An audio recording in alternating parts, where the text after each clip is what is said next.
ఏంటబ్బా ఇంత డేట్ గా లాగుతున్నారు అనుకుంటున్నారా? మన వైజాగ్ ఫిషింగ్ హార్బర్ లో అయితే వన్ డే బోట్ కి అయితే పెద్ద కొమ్ముకోనం చేప అయితే చిక్కింది. ఆ చేపని కింద నుంచి అయితే పైకి అయితే లాక్కుంటున్నారు. ఆ కొమ్ము భాగాన్ని అయితే తోడు కట్టేసి అయితే పైకి అయితే లాక్కుంటున్నారు. ఎందుకంటే ఆ కొమ్ముతో లాగితే చాలా డేంజర్ అయిపోద్ది. ఎందుకనే తోడు కట్టేసి పైకి అయితే లాగారు.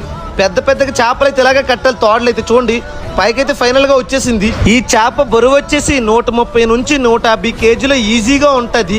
అంత పెద్ద చేప మా మత్స్యకారులకైతే చిక్కింది. ఈ చేప అయితే వేలం పట్ల ఎంత కలిందని డౌట్ రావచ్చు. 14,000 అయితే వెళ్ళింది. మీలో ఎవరికైనా సరే సముద్రంలో చేపలు తినాలని చాలా ఆశగా ఉంటుంది. మన దగ్గర అయితే ఎన్ని రకాల చేపలు అయితే ఉంటాయి. మీకు కావాలనుకుంటే స్క్రీన్ మీద కనిపిస్తున్న నంబర్ మాత్రమే కాల్ చేయండి. వాట్సాప్ లో కూడా విజిట్ చేయొచ్చు. వీడియో నచ్చితే లైక్ చేయండి, ప్లీజ్ సబ్స్క్రైబ్ చేయండి గాయ్స్.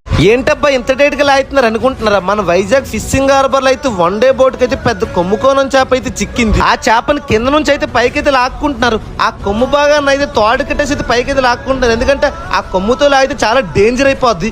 ఎందుకనే తోడు కట్టేసి పైకి